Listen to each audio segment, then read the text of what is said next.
Hello and welcome to the RedsReport, Barnsley FC's longest running podcast. And we, of course, are part of the TalkSport Fans Network 2024. It's a new year and it's the same panel, the funny one, live from his new pad. Can you hear me, Steve Andrews? Coming in loud and clear. Very good. On Huddersfield Road. And his pad all the way on the other side of the Pennines. Can you hear us? The knowledgeable one. RedsReport, Ian, how are you? Testing. Happy New Year, chaps. Happy New Year. And our special guest for this evening, the professional one, live from the BBC studios in Sheffield, it is Adam Oxley. Adam, Happy New Year. How are we doing? Sorry, there's some interference on the line. It's a long way away. No, we're good. We're good. We're very good. Thank you. Lovely to see you all. Gents, as you know, I've been off a little bit after surgery, so I was so bored today. I listened to my own podcast, and do you know that exactly a year ago today we recorded a podcast, and our guest that day was nobody other than Adam Oxley. And what I listened back to it, and this is some of the things that were said.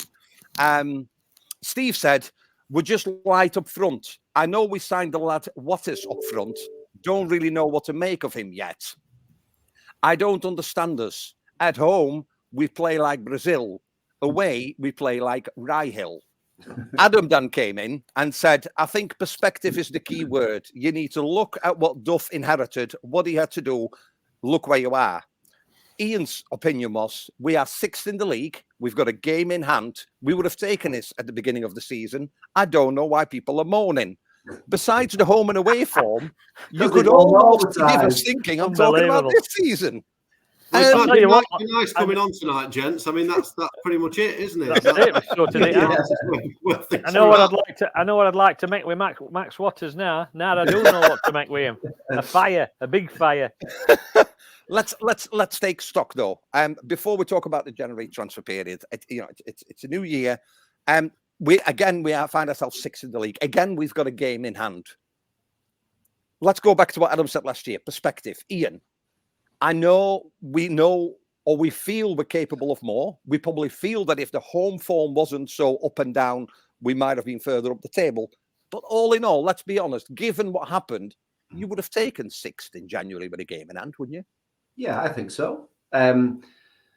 Maybe 6 weeks ago, I was talking about us finishing mid-table, but we certainly picked up in December. I certainly had a good, fairly decent Christmas. Started with that Stevenage win.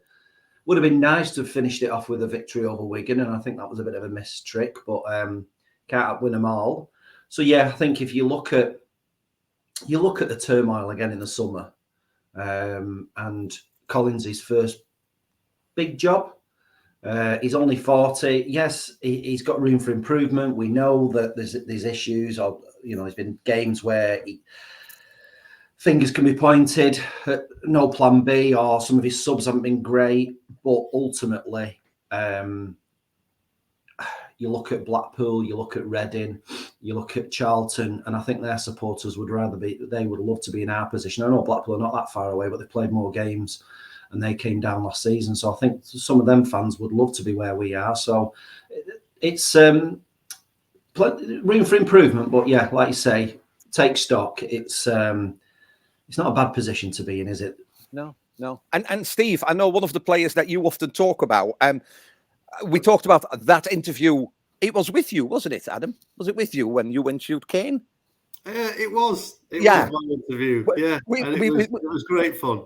I'll bet you enjoyed that. And then, in fairness, since that interview, I mean, he's nominated for Player of the Month, 3 assists and 3 goals. Is that the Herbie Kane you've been wanting to see and want to see more of, Steve? Or have you made your mind up? And, there is a rumour, Plymouth, I believe, interested in Kane. Or, listen, all these accounts spring up during all these transfer windows, but I read somewhere that there might be interest from Plymouth. You want to hold on to him, Steve, and see what he can do? Or do you say, no, cash in and off he goes? Because obviously his contract is up at the end of the season. Yeah, no, cash in and let him go for me. I thought he'd started to pick up last couple of games, to be honest. I mean, that interview, I've spoke about it. I'm not going to go back over it. Adam knows I'm sure he knows exactly how I felt about it. I thought it was a disgrace. But anyway, I thought he'd started to pick up, as I say, last couple of games. And against Wigan, to me, he showed his true colours, weren't interested. I thought it was probably one of his poorest games, to be honest. I thought he was shocking. And he wasn't the only one against Wigan either. But for me now, he's never showed his true potential for me. He's lived off one decent season at Donny, and we paid big money for him, and he's not repaid that money nowhere near. And if we can get something for him and offload and bring somebody else in, younger, better, whatever you want to say, I'd get shut definitely. As an objective view, Adam, you deal with lots of callers from, mainly I would say Barnsley, Sheffield, Doncaster as well. What's the overall view of Barnsley fans that you speak to? Because in fairness, I know we always want more. I know we always feel we want more. But the table doesn't really lie, does it? We are in 6th. We've got a game in hand. Our away form has been truly amazing, and but it's still a game that has to be played. Some people say playing away is harder. Well, let's play the rest of the season away. Let's just shut Oakwell and let's play. 6th in the league. Are we right to moan, or is there something that you think we could do better? What's been the view of the people that you spoke to? I mean, for not wanting to copy paste exactly what I said at this point last season. Perspective. I can feel the words. Maybe do that a little bit. No, I get it more this year. I think if the home form and the away form, if you flip them, I think people would be a bit happier. I've done a few Barnsley games away. I've done a few Barnsley games at home. The last game I did was the Peterborough game away. Cracking game. Loads of people can argue that 2-0 up shouldn't have let that one get pegged back. But by the end of the game, actually, a point was a decent result because it could have gone either way. I've also seen a couple of games at Oakwell this season where the performances haven't been great. And by and large, that is where the majority of fans see their games. And I heard the reports for the Wigan game last time and everything in the crowd. And when I spoke to Neil Collins this morning and said about needing the fans to, everybody to be pulling in the same direction for these 2 home games that are coming up, he recognised that fans have got every right to feel frustrated if they don't like what they see. I do think if Barnsley are going to succeed this year and they're going to make the playoffs and give it another go, that maybe a little bit more is needed from the Reds fans to support the players a bit more. But if you are seeing poor performances at home and the football isn't necessarily as great as were the signs under Michael Duff last year, then I do get it. The point for me is that it's a work in progress again. And there was a lot lost in the summer. And there are some big players that are out of contract next summer, that there's some big question marks in the air, like Kane that you've mentioned. The good thing is that a good December has put Barnsley in the mix. And right now they are in that. And I think for me, probably more than last year, I think finishing in the playoffs in any way would be success this year. Whereas last year there was even thoughts as it went on of looking up to that top 2. I don't think it's going to get to the heights of last year, but essentially if Barnsley can stick in where they are, it might not be the ride it was last year. It might not be necessarily as pretty. It might not be as great at Oakwell, but at the end of the day, it's about being in the mix. And right now, Barnsley are. Do you not think it's a weaker league though this year, Adam? A bit, yeah. Look, there's a couple of teams right at the top last year that were excellent. But if you look at the table right now, Portsmouth and Bolton are looking stronger. Derby have gradually got their act together. Peterborough the same. And I think as the season's going on, last year, right from the off, the teams that were at the top kind of stayed there for the majority. It's taken a little bit more time this year to form. But right now, as I'm looking at it, there's 4 points between that top 4. Yes, there's different games played, but they're looking like I'd be surprised if they weren't the top 4 come the end of the year, and it's then going to be a bum fight between 5 or 6 teams for those other 2 spots, of which Barnsley are in pole position for this year. And I don't think that would be too bad. You know, I think there's still loads of concerns about the finances at the club and where they're at off the field. The fact so many players were sold in the summer for big money and that hasn't been reinvested into the team suggests that there's still, you know, lots of bills to be paid. And what Neil Collins is going to see, we don't know, do we? You know, No. It's a fascinating month, really, that we'll only know come the end of it in what shape Barnsley are going to be, both for the players out of contract. You know, we've seen youngsters get deals now. We don't know who's going to stay, who's going to go, what level's going to come in. But, you know, at the moment, things are okay. But equally, you could see Barnsley going on a poor run as much as you could see them going on a good run. Yeah, I think I looked back earlier. Whenever we've had really successful seasons, Barnsley's always relied on, and he might have not worded, but a good central midfielder that chips in with goals regularly. I'm talking Redfern, Hignett, Howard, Mowed, Horahan, those sorts of players. Phillips. Steve, you want to respond? I'm not even gonna gratify that with an answer. Oh, but on that point, last year, because I've listened to a few episodes, let me tell you, I've been off work 3 weeks. Last year, we were raving about our midfield. We said this: if we go up to the Championship, this midfield, what is it? Because nothing's changed, has it? It's still those players. The only thing that's changed is the man on the sideline. So are we going back to is this again a man management thing? We don't know. We can only speculate. Ian, is it? Do you think like that man management and maybe having different ideas, wanting different out of players? Luke O'Connell, unlucky, obviously ill for quite some time before he came back.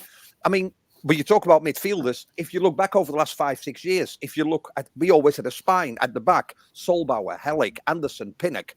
Those were defenders that you saw and you thought, wow.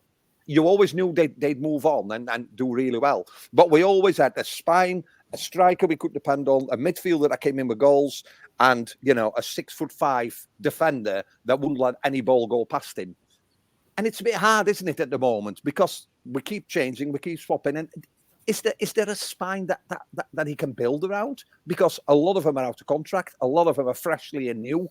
It's a difficult job Collins has got, isn't it? It is. I don't think it's a man management thing, because listening to Adam Phillips today being interviewed, and he was kind of quite positive about Collins and how he'd helped him get through his dry spell in front of goal. I think it's Connell being injured, because it's no surprise that when he come back in the side, Herbie Kane gets pushed further upfield. He suddenly starts getting assists and goals. He looks better, apart from the Wigan game, and we look a better unit. And so Connell being injured, Kane being form in and out, Phillips' form being in and out, Russell's come in the team a couple of times and can either have a really good game or he can turn like a ship and be too slow. So I think the players have got a lot to answer for in that midfield. You know, when they cross that white line, it's down to them, isn't it? There has been finger pointed at Collins for certain things, but I think when it comes to the midfield, that midfield was probably the best midfield in League One. And this season, it's been a shadow of itself. And that's got to be down to the players, because he's played the same players, any Collins. Yeah. When you say about a spine, he's been a bit unfortunate because we lost 2 keepers, although Liam Roberts, excuse me, has been very good, and it looks like he's going to stay to the end of the season, all being well. But Lapata and De Givenet, I think I've got it right, they're starting to look good, but they're not the finished article. Whereas we had Anderson there for a couple of seasons, Bobby Thomas come in and looked head and shoulders way too good for that league. And we've had established sort of players through that spine, and it's started again, isn't it? It's that start afresh. So if those players stay around for a season or two, they would then become a strong backbone. So yeah, you always want that spine, but I think the midfield, I think it's got to be the players have got to look at themselves rather than point the finger at Collins. And Steve, we spoke about it earlier about the home form and the atmosphere. It's probably the painkillers that I've been taking for a long time. I felt a bit sorry for the board and the club, actually, because they've now got pyrotechnics. You know, besides, you know, bringing friends and family that constantly sit and clap and shout and scream, you know, something needs to be done for the atmosphere. It's the chicken egg thing. I think the players want to be buoyed on by a boisterous crowd that go wild as soon as going to the pitch, and the fans sit there thinking it's 4 degrees. Show me what you can do and warm me up. And if I see someone I could shout about, well, you know what I mean? It's like one's waiting for the other. Is there anything? Have we exhausted every avenue? Does it take an exciting signing? Is there anything simple? Because that home form remains the conundrum, and it seems to be the key to unlock whether maybe we go and playoffs and everything else, and we secure ourselves in that group that seems to be firm favourites to be in the mix at the end of the season, or we, like Ian said on our last show that we did, if we don't pick that up, other teams are now making a bit of headway. Are we going to falter and finish halfway? What can we do at home? Are you going to take your top off on the bottom of the Ponty end? You don't want me to take my top off? Oh, no. No, not at my age. No, I took my tits in my socks just to keep them warm. Do you know what? It is like you say, it's that conundrum, isn't it? There's things on the pitch that are still wrong, that people have been saying are wrong basically for the last couple of months. Main one for me being Williams as a right side centre half, because he's not a right side centre half, and from what I can see, he's not a captain either. So that's one thing that for me should change straight away, but it won't. Your fans are only going to feed off what they see on the field. So let's not start going down there. Let's have a drum and let's have somebody up front with a microphone shouting at, we're not in Barcelona, we're not in Spain or Italy or all that sort of garbage. Let's see some quality on field. That'll get your crowd going. And like Ian says, yeah, we had one of the best midfields in league last season. I mean, I have to say this. I know you're going to hate me for it. Old Callum, who were commentating on last game, came out with a comment that actually made me chuckle, which makes a change actually for I Follow commentary. Phillips apparently has been pivotal to Barnsley's success, and in that final third, he's been supplying this, that, and other. You're hearing right. And I thought, you know what? I thought I had another whiff to me bong, and popped a few more acid tabs, and I thought, well, no, obviously I've not misheard him, and I just think, and I get enough hassle on Twitter as it is, but apart from 5 or 10 minutes in a couple of games, what has Phillips done this season that means he maintains his place in first team? Because I find it amazing that he's still anywhere near that first 11 when you've got young kids hungry to play, and yet he still gets picked. I don't get it. I really don't. It's weird, isn't it, Adam? Because at the beginning of the season, right, it was a couple of weeks after the defeat at Wembley. I think, again, it was you that interviewed Kasper Lopata when he signed for Barnsley. It was a really good interview. Yeah. And I came on afterwards and I said to the lads, I tipped him to be our player of the season. Just listening to him and looking, because he said, it's a simple game. You stop the ball for going in your area, blah, blah, blah. And when he started at the beginning of the season, I dare say, I mean, Ian, Steve, forgive me if I'm talking, I think everybody was really impressed with him. Sometimes he goes in, and I get Williams is captain. I just find it really hard that Williams on the right wing, I can see that all day long, bombing down that wing and putting a ball in. But defensively, I don't understand why somebody like Lopata sits on the bench. I know he's back from injury, but he is back. He sits on the bench. And it's almost like we're trying to make do with that first 11 because we don't want to risk it. We don't want to change it. It's just if we didn't have somebody, you'd say, well, we're short. He has to fill in. But you got a centre back that sits there ready that I thought did really well. But maybe it's the golden tablets I've been taking. Maybe we're both completely off it, Steve. It wouldn't be the first time, would it? And what about Collins? Stop sharing medication, mate. It's not What about Collins and Adam? What about Collins? In terms of those defensive positions, I think if Lopata hadn't have got injured when he did, then we'd be having a different conversation because he was absolutely flying. I was at Northampton, wasn't it, when he got his injury? It was towards the end of the game, and it looked relatively innocuous at the time. And then obviously it's taken him out for a bit, so you don't know how much of an impact that's been having. But he's been back around the team for a while now. I definitely think there's a a call to be made that could be made that you shift Jordan Williams back out to the right and you involve Miles de Givigny and Lapata with McCart in that back three, and actually that is a better five with Cadden or whoever on the other side. I think there's definitely a role in that. That looks on paper stronger to me than the other options that are in there. And when you talk about the spine that you have talked about, you can't lose the entire back three from last season and hope that it's going to be as good, because they were an integral part of it. You know, Anderson had a few years to develop. You know, Lapata's not there yet. De Givigny's not there yet either. Both look good players. I like Lapata. I like the way he talks. He is more of a captain as well than Jordan Williams.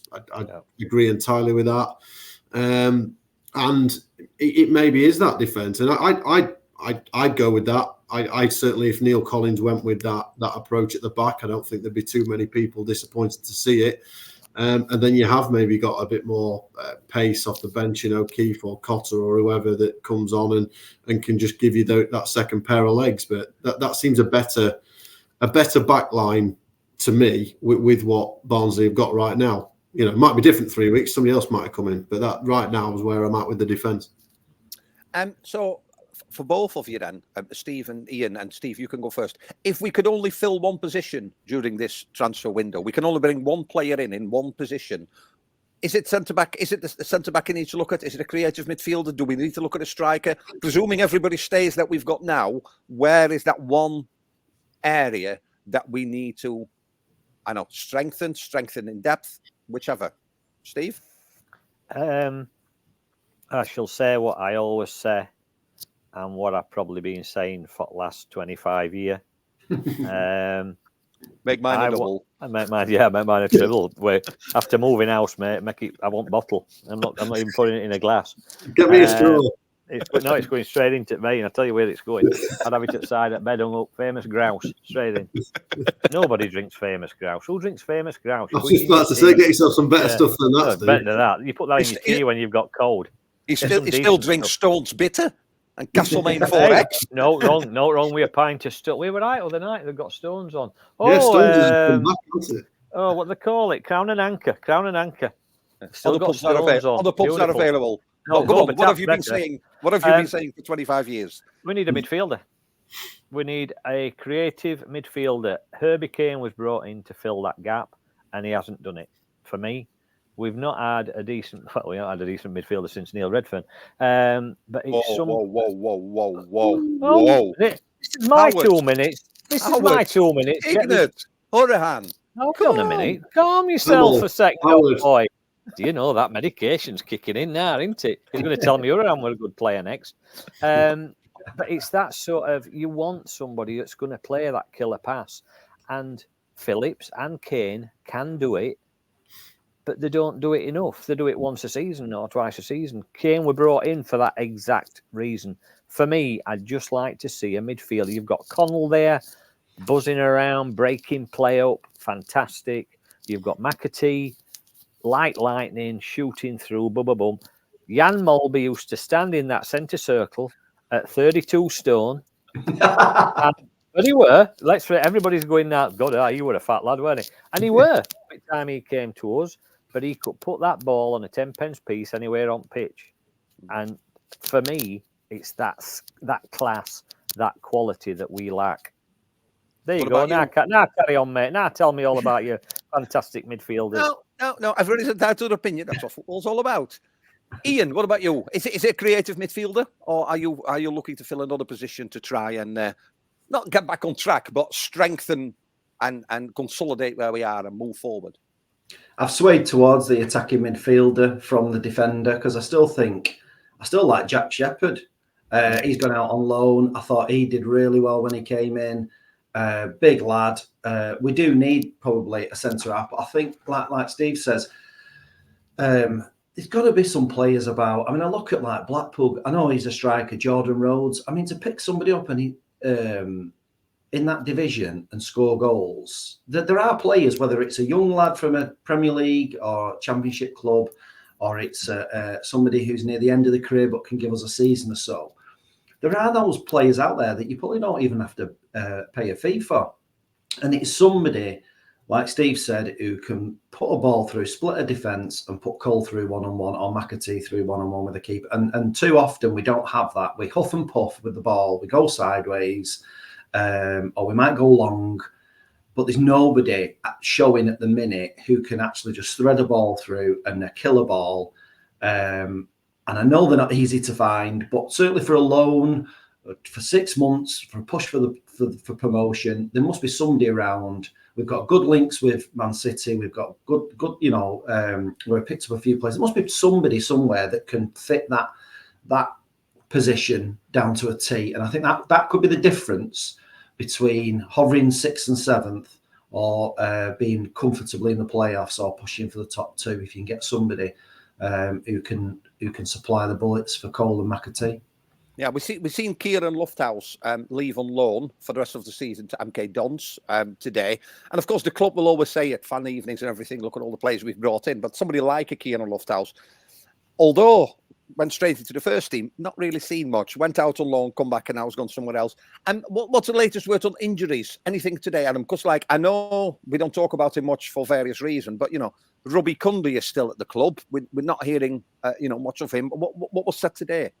Yeah, I mean, it's kind of as it was really from the press conference today. I mean, Cundy's one of the strange ones that just didn't seem to have had a look in and always has some issues going on. And he'd be a kind of person that, with his experience, you would chuck in a little bit. I've heard a couple of fans suggesting that he'd be somebody that'd be good to bring in. And, Conor McCarthy as well from his start and everything else look decent. So there's players there. Like I said, from a defensive perspective, I'm not as worried. I think there's it's potentially the composition, as I mentioned. You just want to improve, don't you? I mean, at the end of the day, if Barnsley are going to bring players in this month, they've got to be better than what you've got.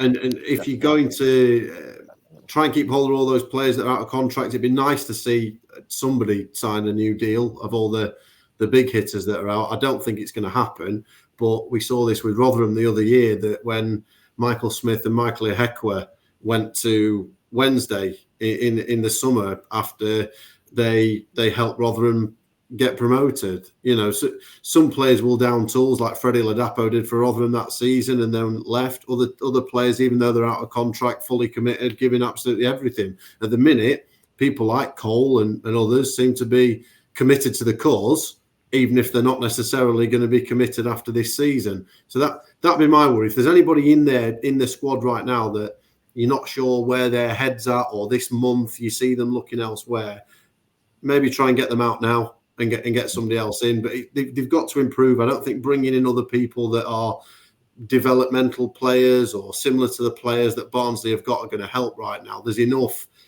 good kids that are there. There's enough players like Lofthouse that have been brought in that they clearly, as Neil Collins told me today, sees as somebody that is part of the future at Oakwell, but just not quite ready yet. So it's a good step up for him. I just think, a bit like Sheffield United do in the Premier League right now, looking to bring in 2 or 3 players that are actually going to improve the first team. Yeah. So that should be the priority for Barnsley right now. Are they better? Yes. Can we bring them in? Yes, bring them in. If it's just another squad filler, I don't think that's needed. Not needed, is it? No. Right, Adam. You are being invited to an evening for food and guests. Yes, you are.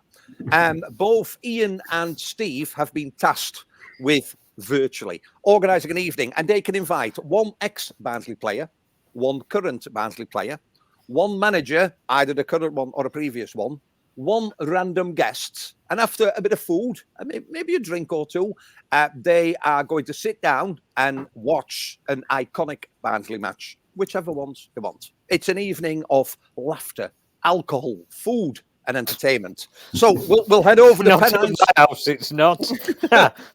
We'll head over to the Pennines first. And Ian, I don't want to know what food you're serving them because that's not important. Can you talk us through your guest list and what iconic match you're going to watch again with your guests?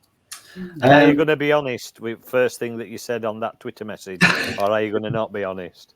I'll have to answer myself now. So initially, the WhatsApp said current player. I'd have Devante Cole and ask him how on earth he became a footballer. What was it? How on earth? It was quite bad, actually, considering his. I think it's how you phrased it, to be fair. Yeah. To understand how he ever made it as a footballer, I thought it was a bit harsh. So I've gone for Herbie Kane because I really want to know about that iconic interview and if he'd interviewed the same with me as he would with Adam. So, right, okay, so that's your current Barnsley player. So, what about an ex-player?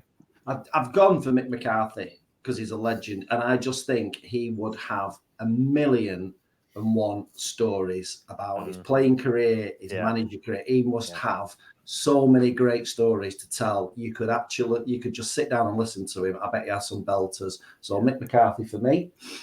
Okay. What about a manager? I picked Danny Wilson because he was the miracle worker to get us in Premier League. So I picked Danny. Okay. And one random guest. I'm getting one word. Baptiste. It has to be. I've seen him live and absolutely wet myself laughing, and he would just be super. So Clinton Baptiste with his paranormal thoughts, activity, and what iconic match are you going to rewatch? It'd have to be Bradford in '96 beating Bradford to go up to Premier League. So that's what sitting down and watching. It sounds a good evening. Steve, you do yours, and then I'll give you mine. So my current player would be Fabio Jallo, because I'd like, to be honest, and it's on a serious note, which makes a change, I'd like to know why. First of all, he's re-signed, going back to Portugal, going back to a better club, and why he thinks our youth setup and our coaching, etc., must be as good as he thinks it is, because he's decided he wants to stay. So there must be something. There's got to be something there. Yeah. So that's why I picked him. Past player, I picked Ashley Ward. Why? Because of his missus? Well, funnily enough, I'm hoping it can give me some investment tips. And after watching Housewives of Cheshire and house that he lives in, I think I could fit seamlessly into that sort of whole neighbourhood. So yeah, and he might invite me back to his house, which would be really nice. For an ex-manager, I've gone for Stendhal. Because great choice. Because he'd take you around the pubs, wouldn't he? But that's the thing. He is, as far as I know, the only manager that's embraced Barnsley to a certain extent. I think he was a true Barnsley citizen, if you want to say. He's a foreign chap. He came across, like you said, he used to go out for a drink. He used, and he really created, I thought, a playing style and an identity for Barnsley, which I think is definitely lacking at the minute. And for my random guess, I wanted to pick somebody of, we could have a good conversation, witty, intelligent, etc. So obviously Adam was my choice. No, it weren't really, actually. I went for Brian Clough because I'd love to talk to Cloughie. Yeah. I think probably for a similar reason for Ian. I think the stories that he could have told would have been amazing. I just would like to ask him why he thought he would never got picked to manage England when, let's face it, he should have done. Very good. Slightly different for me. I'll talk through my really slowly. Don't you want me match? Sorry, you want me match? Sorry, your match. Unbelievable. Which one? When second leg against Manchester United at Oakwell, Inc. Cup, when we won and Scott Jones scored 2 goals. That was an amazing night, an absolutely amazing night. And that is the sort of performance that gets your crowd going. Well, it's funny that, because that's the theme I've gone with. But you picked all the same ones as me? No. Well, one of them has. Ex-player. I've gone for Chris Morgan. And I know that will, but I just think Chris Morgan, when he played for Barnsley, that was the player. That's what you defend. No nonsense. Did what he did. And I know he went on to play for the South Yorkshire clubs, but you know what? That's life. Chris Morgan.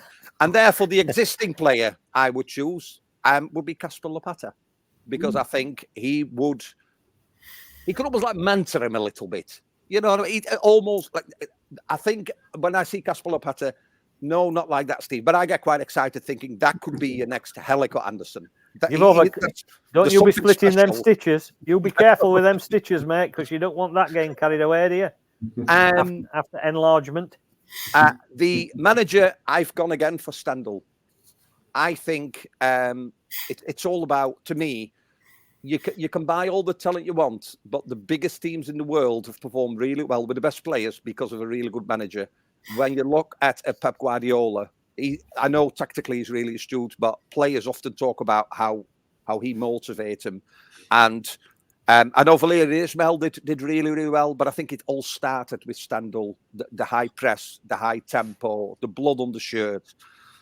The guest, because I kept it on a football theme, it's just because it was just sort of like before Johan Cruyff, just because he's probably one of the footballers from my home country that everybody knows. But I was born in 71. My dad loved football and talked about Cruyff. I don't know. And it'd just be good because when you look at interviews of it, you see football players coming off the pitch and lighting a cigarette. You know what I mean? It was all so different, but yet iconic players like that, they don't come around very often. And we are going to look, I believe it's 2008, the Liverpool away FA Cup round. Oh, lovely. Because again, I think it don't matter who you face, if your team has unity and little bits of quality here and there on your day, you can beat anyone. So there is no pressure on Adam, but you've got one invite because these evenings are happening simultaneously. Oh, great! Well, I've been racking my brains on a few of them, and current player, I would go Herbie, just so that I could have a chat with him away from the microphones and like see what perception and reality actually is, because I've had a couple of interviews with Herbie that have gone viral. So I think that would be an interesting conversation. Former player, I'd go Jan Arge, because from a football and media perspective, he's gone on to be as successful from a broadcaster perspective as he was from a football perspective. And he's just a really interesting fella. I met him at the Daydream Believers premiere a few years ago, very briefly, and I've seen him at Bramall Lane as well this year, very briefly. And he's just a fascinating character, so I'd love to speak to him a little bit more. What else have we got? Former manager, I'd go with Simon Davey, just to see if Radio Sheffield are still banned from Oakwell. That'd be fascinating. What else we got? In terms of another character, random guest, let's go Joey Barton, just to really see what he's like away from his Twitter keyboard at the minute, because with the way the algorithm works at the minute, I just don't know where to get my head around it all. It'd be fascinating. You've got to challenge yourself with different opinions, I think, is a way of looking at life. Yeah, true. And in terms of a game, I would go with the Paint Pot final victory where Adam Hamill stepped up. The reason for that being, I'm not sure whether I've told you guys this story or not. I was in America on holiday at the time. I was obviously Barnsley reporter, but I wasn't there at Wembley that day. And I frantically tried to find a bar in Chicago that had that match on the telly and failed spectacularly. I ended up watching half of Arsenal against somebody else because that was on at the same time, and ended up watching the last 20 minutes back in my hotel room on the BBC website live text. That was experience of that wonderful, wonderful day. Thankfully, I got to go to the playoff final in person, which was wonderful. But I would love to actually watch that game as a whole and see it all unfold. I've seen the goals countless times, and it was just a wonderful season to be a part of things. But we would watch that game because it'd be the first time I've properly sat down and actually watched that game. That'd be very nice. So there you go. So a few off the top of my head. And a few iconic matches and guests there as well. I mean, back to present day then to finish off the show for this evening. Bristol Rovers, the guests at Oakwell on Saturday. Ian, looking at the table, they're not far behind us. It's going to be very hard to see how we break that sort of voodoo at home. I mean, we finished, we did good. December finished really well. Important, isn't it, to kickstart? We don't have to worry about the FA Cup, which I believe Bristol Rovers still do. Have they got a replay coming, I believe? Potentially Liverpool away if they beat Norwich. Yeah. So Dave. Yeah, they've got 4 days after us. They're at home to Norwich, so I'm hoping the Reds are in that. Their heads are in that game and not on Saturday. I was just quickly looking at the form, and they've not been brilliant away, but then only a few weeks ago they went and won at Bolton 2-1. So they're going to be difficult opponents, and I think it's going to be one of them that I think we might need a bit of patience, and we're going to need the crowd with us because it could be a bit of a slog. And I think there might only be one goal in it. Maybe 2-1. And who will score for Barnsley? Tell you what, I'm going to go with Adam Phillips. Steve, your thoughts, Dan? Bristol, Barnsley scorer? And I just want to see a performance. I want to see a performance because we're over halfway through season now. And some of them players really need to look at themselves. And if they are wanting a move, not naming any names, but if they are wanting a move to another club, they've got to show that they can actually play a little bit. Because at minute, they're not even going to get in Athersley Rex side, you mind anywhere else. So I just want to see a performance. I agree with Ian. I don't think there'll be much in it. I think we'll get it. I think we might nick it 1-0. And I think McAtee will score again because he seems to be in a rich vein of form. But I just want to see a performance on Saturday. Some players, lift your heads up and let's see what you can do. And Adam Phillips isn't playing, by the way. He's not even on bench. And it's odd, isn't it? Because we talk about players that might want to move. We've not talked about. But Callum Styles was seen as, he extended his contract in the hope. I mean, he's not featured much for one reason or the other. He's a full-blooded Hungarian international, albeit from Bury. But I suppose it's those sorts of players that if we're not using him, you'd want a team to come, don't you? And even sign him on loan to take some pressure off the wage bill. Did you say who was going to score, Steve? Yes.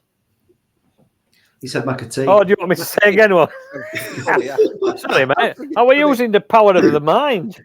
Yeah, well, I'm thinking I might ring Clinton Baptiste to say, what did Steve say? I think, and in short, I think McAtee has been a bit of an anchor through December with his performances. And when he scores, he's a bit like Hamill at times, isn't he? That he just only scores worldies. He could have his own goal of the competition, goal of the season. That is the type of player I think I'd love to sign, although he's not in our bracket. So make all the use of it while he can and while he's on loan with us. I don't know if I just want Devante Cole to find that little bit of a spark again. I felt sorry for Devante Cole because often people say he's not scoring. Strikers need service, and whilst I don't want to point fingers, the midfield has been underperforming compared to last season when they chipped in with goals when the strikers got balls that they could get at the end of. So I'll go 2-0. Why not? And I'll go for Devante Cole to score a goal. Are you at the match on Saturday, Adam, or where are you? Not Saturday. I'm at the game on Tuesday against Carlisle, so I'm doing that one. So we'll pick up the pieces after whatever happens on Saturday. I'm at Rotherham v Stoke on Saturday, which has got all the hallmarks of an absolute classic. Not. So we'll hope for the best on that. I don't think you're far off in terms of what you've been talking about. I was going to go for a 2-0 Barnsley. I think it's time that a few people showed show what they're all about. You know, there's fans frustrating. There's people questioning this. There's a few people, you know, that are like, oh, do they want away? Do they not? Is there interest in them? And I think it might be just a time for I think I agree with Steve. Performance potentially is as important if Barnsley drew, but it was a brilliant performance at the weekend, and that'd be great. I do think Barnsley will win. I'm gonna just say Adam Phillips as well, just because I know you're doing it on a purpose, aren't you? Yeah, Carlo's got together with you before I come on, and he Yeah, said, "Don't forget to mention Adam Phillips." I interviewed the lad today, and I thought he came across really well. He admitted that, you know, the playoff final had more of an impact than he thought, and admitted that his performances haven't been as well. I know that you thought he was starting from a quite low bar anyway, Steve, but you know, he's got a couple of goals in December. Herbie's, you know, scored and contributed throughout December. McAtee is just a wonderful looking player that I agree entirely. So there's enough goal scorers in there now. There's enough people that have hit a bit of form. Connell's been the key to unlocking all that, as has been said already. I'm feeling quite positive about it. But I don't know about you, gents, but I've been covering Barnsley for a long time now. And I always build up home games and get myself into a point where I've convinced myself it's going to be a good performance and a good result. And about 10 minutes into the game, you sit there and go, why have I convinced myself for this once again? What have I come for? I hope that's not. Yeah, I hope that's not the same. Midweek nights are different. Saturday afternoons tend to be that. I hope I'm wrong, but yeah, 2-0, I'm going. And just before we go, Adam, we finished the last year, each and every single, the three of us, for different reasons. Steve moved house with all the stress that brought. Well, that's the beginning of the new year. Ian celebrated a very long work anniversary. Well done, Ian. I went under the knife, and yours didn't finish on a great note, did you? Because you were in the middle of a challenge, then there were some health issues. How are you doing now, and what is your plan for 2024? Because I know fundraising, the memory of your dad and everything is something that's really, really important to you. So can you tell us a little bit of what you're planning for the rest of this year? Absolutely. So, well, the old prostate cancer top is on. So I've got the running back underway. The Prostate United Challenge, which I know Barnsley take part in, I got involved in the last few years in this. I got 8 days in and then ended up in hospital with tonsillitis, which essentially got infected in my throat and neck. And there was a point at which where quite a senior doctor thought it might be cancerous, which was then a worry. I've got to admit, never been told in my life before that you might have cancer. So there was a 3 or 4 week period where I had all kinds of tests, MRIs, biopsies, ultrasounds, cameras down the throat and everything. Thankfully, about a month ago now, I got the phone call to say that the follow-up MRI had shown that there wasn't anything that they were worried about. So keep monitoring. So that's great. So I picked up the running again. I got 20, what was it? I'd done 8, so I got 23 days, I think, left to do in my challenge. Picked that up again on New Year's Eve because I worked out that if I did that, I'd finish on my dad's birthday on the 22nd of January. So I am now, what are we on? Day 11th. So I've got number 11 after today of the runs, at least 5K a day. So because I'm coming back from a bit of illness, it's hurting more than it has. Yeah. I'm not going to lie. But it's great. I've raised about nearly 900 quid now for prostate cancer just with this one alone. Which is great. So that's a good start to the year. Get fit, do something positive, and then hopefully I'll do the challenge again in October when it comes around. But yeah, great. It's great to be a part of. Most of the football clubs around here take part in it. Very personal to me with my dad. Pleased to report that, you know, I badly hurt my fingers in the Rounders Challenge last summer that people might have seen. I finally got back playing 5-a-side this week. I only played twice since July. So I now know how footballers feel when they have stupid injuries that keep them out. Yeah. You know, because it's been great being back doing that. So I'm back doing a bit of that. The health is in the best place it's been for a while. So can't complain. Well, just to let you know, and the other two don't know this, but obviously you've been on a few times. Always enjoy chatting to you and obviously following you on social media. So what I've decided, so we've partnered up with TalkSport, part of the Fans Network, and they often get sponsors involved. So for 2024, what we're going to do, the sponsor money that we receive, because we don't make any money from doing this, all the sponsor money that we are receiving for this year, at the end of every month, when that gets paid into my account, I will message you, and whatever cause you want it to be donated to, you can do that. So for 2024, Adam Oxley will be the person that we're fundraising for, because that's a cheap way, Steve, of doing any silly challenges, exercises, runs. Adam's going to do it for us, and we're going to donate our profits to Adam. Sounds like a plan. I like that plan. Wow. 2024. So, I like that plan. Yeah, that's incredible. We're fully behind you. Always enjoy talking to you, because I've got the knowledgeable one, I've got the funny one. I need like myself. I need another professional one. So it always feels more balanced. When professional, professional. Yeah, you're right. Yeah, you're right. I've got to agree with you. You do right. Yeah, you're right. Yeah, definitely. I know you're going to play five-a-side, Adam. So thanks very much. Please, please, please. I hope the Barnsley Carlisle will be a goal fest. That will get you over the bore fest that will likely be Rotherham versus Stoke on Saturday.